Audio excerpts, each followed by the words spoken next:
जय हिंद, अखंड भारत, जय मां भारती। देखिए, आज इस वीडियो में हम लोग बात करेंगे, जैसा जो है आप हमारी मुस्कुराहट से ही समझ गए होंगे। आज इस वीडियो में बात करेंगे, टाइटल और थंबनेल में जैसा आपने देख ही लिया कि किस प्रकार से कांग्रेस एक डूबती हुई नैया है, एक ऐसी नैया है जो डूबने वाली है। ठीक है, तो आने वाले समय में जब इतिहास लिखा जाएगा तो उसके पन्नों में यह अंकित होगा कि एक कांग्रेस पार्टी हुआ करती थी। ठीक है, बात समझ में आया? कहने का मतलब है कि कांग्रेस एक भारत में राजनीतिक पार्टी हुआ करती थी जो अब नहीं है, मतलब नहीं रही। ठीक है, तो वह समय और वह दिन दूर नहीं जब कांग्रेस पार्टी का अंत हो जाएगा। इस पूरे के पूरे परिवारवाद की जड़, जो एक राजशाही और राजतंत्र की व्यवस्था जो बैठा रखी है और जो स्थापित कर रखी है, उसका समापन हो जाएगा। ठीक है, वह मैं इसलिए बोल रहा हूं कि आज कांग्रेस पार्टी के एक ऐसे नेता जो कई एक वर्षों तक, वर्षों नहीं कई एक दशकों तक, ठीक है, कांग्रेस में रहे सहे, ठीक है, मंत्री बने, मुख्यमंत्री बने जम्मू कश्मीर, और बहुत सारे जो मतलब कह सकते हो ना कि जो एक प्रकार से कह सकते हो ना कि तीनों प्रधान और चारों प्रधानमंत्री कांग्रेस के, चाहे इंदिरा गांधी हो, राजीव गांधी हो, ठीक है, और उसके बाद फिर मनमोहन सिंह वगैरह का पीरियड, पूरे के पूरे कारक कई एक दशक तक जो है उनका साथ था। आज उन्होंने त्याग पत्र दे दिया। आप लोग जो है इससे परिचित होंगे, हम गुलाम नबी आज़ाद की बात कर रहे हैं। तो गुलाम नबी आज़ाद जो है आज जो है अपने आज़ादी की घोषणा कर दी और वह कांग्रेस से आज़ाद हो गए और वह जो है प्राथमिक सदस्यता से भी जो है एक प्रकार से इस्तीफा दे दिया। हम आज बात करेंगे कांग्रेस के इस अंत का कारण और 3-4 बेसिक पॉइंट्स पे ही हम बात करेंगे, अधिक समय नहीं लेंगे। सबसे पहला पॉइंट है, ठीक है, परिवारवाद। परिवारवाद और सोनिया गांधी का जो सुपुत्र और सो कॉल्ड जो घोषित युवराज हैं, the child which born with silver spoon, ऐसा बच्चा जो चांदी के चम्मच के साथ जो है जन्म लेता है, तो उसके साथ जो है ना कह सकते हैं ना कि जो व्यक्ति जितने आराम और जितने ऐसो आराम में जिंदगी जीता है या फिर जो बड़ा होता है, वो लोगों की या फिर कह सकते हो ना कि जो आम लोग होते हैं उसकी समस्याओं से वो परिचित नहीं होता, और राजनीति में जो संघर्ष से खड़ा नहीं होता, जो संघर्ष से बड़ा नहीं होता, वह राजनीति में कभी कामयाब हो ही नहीं सकता। अब पूरे के पूरे देख लो, मतलब एक राजशाही की जो व्यवस्था है वैसी स्थापना कर दी गई और कांग्रेस पार्टी का यह हश्र हुआ कि अब उसमें एक घोषित कि जो युवराज हैं वही अध्यक्ष होंगे, जो कांग्रेस पार्टी के अध्यक्ष वही होंगे जो गांधी परिवार से बिलोंग करेंगे, प्रधानमंत्री वही जो है राहुल गांधी ही होंगे, चाहे वो भले ही 2-2 बार वो मोदी से क्यों ना हार गए। और इतना ही नहीं, इतना छोड़ दो, अब एक पार्टी का मतलब वो पार्टी इतनी गिर गई है कि वो अपना एक अध्यक्ष भी चुन पाने में असक्षम सिद्ध है। आप इससे परिस्थिति का जो है एक प्रकार से ना आकलन लगा सकते हो, मूल्यांकन कर सकते हो कि कांग्रेस की क्या दुर्गति हो चुकी है और किस प्रकार से एक जो जहाज थी उसमें कई एक छेद हो चुके हैं और वो अब डूबने वाली है। तो उसी में कई एक नेता जैसे आदित्य सिंधिया वगैरह जो है छोड़कर चले गए, सुनील जाखड़ वगैरह छोड़कर चले गए, ठीक है, और ऐसे कई एक नेता जो है, ठीक है, हेमंत बिश्व शर्मा भी कभी कांग्रेस से थे, असम के, जो आज बीजेपी से जो है मुख्यमंत्री हैं असम में। तो ऐसे कई एक नेताओं ने इस पार्टी की तितांजलि दी। तो पहला है पॉइंट की जो है परिवारवाद, मतलब एक घोषित है कि यही व्यक्ति जो करेगा वही सर्वे सर्वा होगा, मतलब गांधी परिवार का ही व्यक्ति जो है या तो राहुल गांधी या सोनिया गांधी या फिर प्रियंका वाड्रा, यही तीन जो है जो कहेंगे जैसे कि ब्रह्म की लकीर वही हो। और तीनों में भी गुटबाजी है, कुछ लोग जो है चमचागिरी करते हैं राहुल गांधी का, कुछ प्रियंका वाड्रा का, कुछ सोनिया गांधी का, ठीक है। तो ये सब सारी चीजें जैसे धीरे धीरे दरपत जो है खुलते आ रही है, ठीक है। तो पहला कारण तो ये है। दूसरा कारण है कि इस परिवारवाद के कारण जो मैटोरियस लोग होते हैं, जिनमें सही कह सकते हैं कि पकड़ होती है, जिसमें जनता का एक प्रकार से कह सकते हैं कि समर्थन होता है, वैसे लोग आगे नहीं बढ़ पाते हैं इसमें। जैसे देखो आदित्य सिंधिया वगैरह जो है या कमलनाथ का कॉन्फ्लिक्ट हो मध्य प्रदेश में, या फिर सचिन पायलट या फिर अशोक गहलोत का कॉन्फ्लिक्ट हो, मतलब युवाओं को आगे नहीं किया जा रहा है। वो इसलिए नहीं किया जा रहा है कि युवा जो है नेता कॉम्पिटेंट नहीं है, वो इसलिए नहीं किया जा रहा है कहीं युवा उतने अधिक आगे बढ़ गए तो शायद कल जाकर पार्टी पर कब्जा कर लेंगे। पार्टी पर कब्जा कर लेंगे तो जो राहुल गांधी जो युवराज हैं, ठीक है, भले ही मतलब वो कितना ही इनकम्पिटेंट क्यों ना हो, कितने ही इलेक्शन क्यों ना हारे हों, लेकिन प्रधानमंत्री तो वही डिक्लेयर नहीं। और अगर कोई युवा नेता आ गया और अधिक प्रभावशाली हो जाएगा तो शायद राहुल गांधी प्रधानमंत्री ना बन पाए।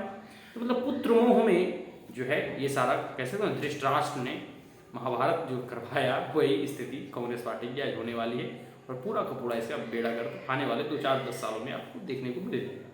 ठीक है, तो दूसरा सबसे बड़ा कारण है कि जो मेटोरियस होते हैं, जिस नेता के पीछे जो जमीनी संघर्ष करके नेता बना हुआ होता है, जिनके पीछे जन सैलाब होता है, जनता का समर्थन होता है, ऐसे नेताओं को तरजीह नहीं देना, ऐसे नेताओं को महत्व नहीं देना, ऐसे नेताओं को दरकिनार कर देना सिर्फ और सिर्फ पुत्र मोह के कारण में। तो इससे जो है ना, जो पॉलिटिकल पार्टी के जो वर्कर्स होते हैं, वॉलंटियर्स होते हैं, वो डिमोरलाइज होते हैं, उनमें हतोत्साह की भावना होती है और फिर वो उतने उत्साह के साथ काम नहीं करते। ठीक है, और फिर बहुत लोग जो होते हैं अंत में जो है त्याग पत्र, जैसे अभी गुलाम नबी आज़ाद ने भी त्याग पत्र देकर चले जाते हैं। तो 2 प्रमुख कारणों के बारे में हमने जिक्र कर लिया। तीसरा कारण मैं व्यक्तिगत ऐसा मानता हूँ, ये पार्टी अब बूढ़ी हो चुकी है, मतलब बूढ़े हो चुका है। मतलब एक समय होता है हर चीज़ का जिसमें कि नया जोश, नया उमंग होता है जब नई नई पार्टी बनती है। खैर, इसका इतिहास पुराना रहा है, लेकिन समय और परिस्थितियों के साथ जब वैसे कोई करिश्मेटिक लीडर नहीं उभर कर आता है, जो शीर्ष नेतृत्व में कोई ऐसा करिश्मा नहीं होता है जो अपनी पार्टी को रिवाइव कर सके। जैसे राहुल गांधी को पहले उपाध्यक्ष बनाया गया, फिर अध्यक्ष बनाया गया, फिर जो उन्होंने अध्यक्ष पद से रिजाइन कर दिया। ठीक है, और फिर भी अभी भी चलता राहुल गांधी का ही है, लेकिन वो अध्यक्ष रहे या ना रहे। तो मोर और लेस कहने का मतलब यह है कि वैसी करिश्मा राहुल गांधी में है नहीं। अध्यक्ष बनना, निर्णय लेना एक अलग चीज़ है, लेकिन वो निर्णय कितना सही साबित होता है ये सबसे महत्वपूर्ण है। गुलाम नबी आज़ाद ने कहा कि आपने कैसे 49 या 50 ऐसे चुनाव जैसे लड़े हैं जिसमें कि 40-45 में जो है उनको हार मिली है। तो कहने का मतलब है कि राहुल गांधी के नेतृत्व में मुख्यतः जो है 90% चुनाव जो है कांग्रेस हारी है। तो इसलिए जो है सबसे बड़ी बात यह है कि अब जो है अध्यक्ष बदल देना चाहिए और जो चुनाव की एक प्रक्रिया होती है उस इलेक्टोरेट के माध्यम से अध्यक्ष चुने जाने चाहिए। तो ये सब सारी जो है खामियां कांग्रेस में पहले से भी थी, मैंने पहले ही बता दिया पुत्रों में। तो मुख्यतः जो वैसा कोई करिश्मेटिक लीडर को पहले तो उभरने नहीं दिया गया, जो मेटोरियस थे, जो उभरना चाहा उसे दरकिनार किया गया। तो या तो वो रिजाइन दे दिए या फिर वो अभी मौन बने बैठे हैं। और सबसे महत्वपूर्ण इसमें यह है कि वैसे भी कह सकते हो ना कि राहुल गांधी के जितने भी पैरोकार वगैरह होते हैं, जितने भी अपने अपने हित साधने होते हैं, वो लोग उनकी चापलूसी करते हैं। और कह सकते हो ना कि एक प्रकार से राहुल गांधी भी फूले नहीं समाते कि भाई हम तो बहुत बड़े लीडर हैं, हम तो मोदी जी को टक्कर दे सकते हैं। मोदी जी का 25% भी इस राहुल गांधी में ना अकल है, ना जो कह सकते हो ना कि चीज़ें हैं, तो इनके अंदर कोई करिश्मा है नहीं। ठीक है, तो तीसरा तो ये हो गया कि कोई करिश्मेटिक लीडर का ना होना। और हम चौथा बात करते हैं कि चापलूसों की चापलूसी। ठीक है, और कह सकते हो ना कि रियल फीडबैक नहीं लेना। मैं बार बार कहता हूँ कि जो जमीन से नेता जुड़े हुए होते हैं उनको जमीनी हकीकत मालूम होता है, लेकिन राहुल गांधी वगैरह जो है एक विरासत में राजनीति मिली है, उन्होंने संघर्ष करके राजनीति की सीढ़ियाँ और चौखट पे चढ़ी, ऐसा नहीं है। तो उन्हें जो ग्राउंड रियलिटी है वो पता है नहीं। और जो चापलूस होते हैं, जो चमचा होते हैं, ठीक है, चमचा जिसको बोलते हो ना, वो क्या करते हैं, राहुल गांधी को कान भरते रहते हैं या फिर सोनिया गांधी को बरगलाते रहते हैं। और इस परिस्थिति में होता है कि जो वास्तविकता जो होनी चाहिए, जो रियलिटी है, वो उन्हें मालूम नहीं होता। और जो निर्णय कुछ लेने चाहिए उसके बदले में निर्णय कुछ लेते हैं, तो परिणाम भी कुछ और ही निकलते हैं। ठीक है, बात ये हो गया। तो ये चौथा प्रमुख कारण है कि जो ग्राउंड रियलिटी से परिचित नहीं होना और चापलूसों की बातों में, चाटुकारों की बातों में जो है बिलीव करना और उस पर आधारित जो है निर्णय लेना। और जो है ये 3-4 प्रमुख पॉइंट है। और सबसे अंतिम पॉइंट मैं ये मानता हूँ, मेरा व्यक्तिगत ऐसा मानना है कि ये बूढ़ी हो चुकी पार्टी, छेद हो चुका नैया, अब तो अंतोगत वह आज नकल डूबने ही वाला है।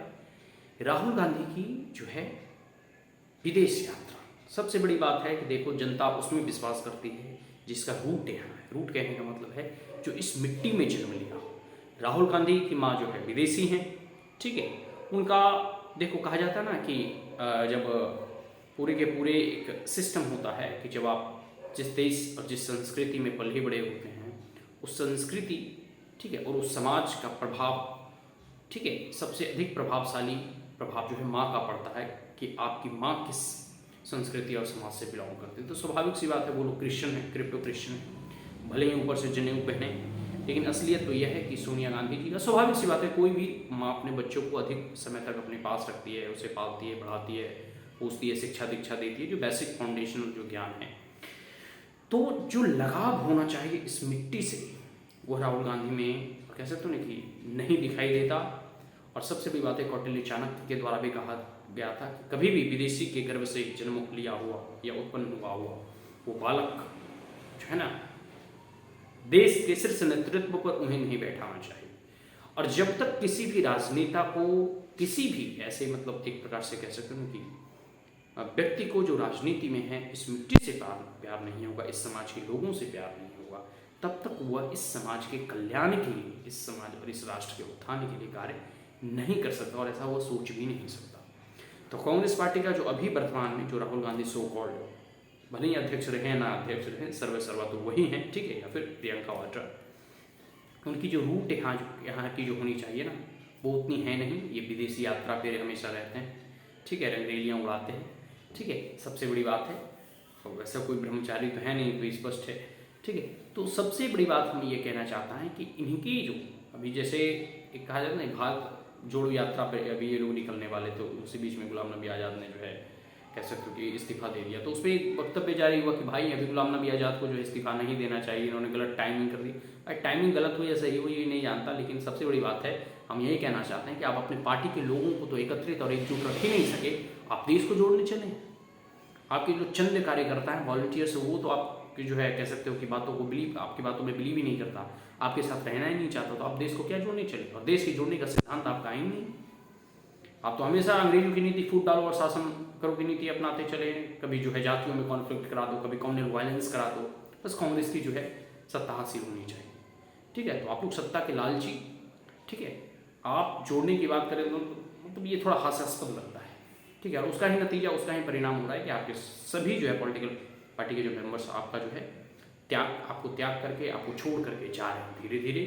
और अंतोगत बात हम यही कहेंगे, आने वाला समय वो दिन दूर नहीं जब पुनः लिखा जाएगा कि कांग्रेस एक पार्टी हुआ करती थी, अब वह नहीं रही। राहुल गांधी एक नेता हुआ करते थे, ठीक है। कहने का मतलब है कांग्रेस का अंत अब तुरंत होने वाला है, ठीक है। और आने वाले आगामी 2024 के चुनाव में मोदी जो है फिर से निर्विरोध रूप में प्रधानमंत्री पद के प्रबल दावेदार तो बीजेपी के द्वारा वो बन ही चुके हैं। और पूरे के पूरे भारत में मोदी जैसा करिश्मेटिक लीडर कोई नहीं है। आने वाले समय में मोदी जो है 2024 में 400 से भी अधिक सीटों के साथ अपनी सरकार बनाएंगे, बीजेपी की सरकार बनेगी, पूर्ण बहुमत के साथ सरकार बनेगी, और एक बार पुनः जो है केसरिया और भगवा ध्वज जो है पूरे आसमान में जो है लहराएगा। फिर तो हम अब इस वीडियो को यहीं समाप्त करते हैं, ठीक है जी। धन्यवाद, थैंक यू। और अगर आप हमारे चैनल पे पहली बार हैं, यह वीडियो आपको अच्छा लगा हो तो आप हमारे चैनल को लाइक और सब्सक्राइब करना ना भूलें। अखंड भारत, जय मां भारती, जय हिंद।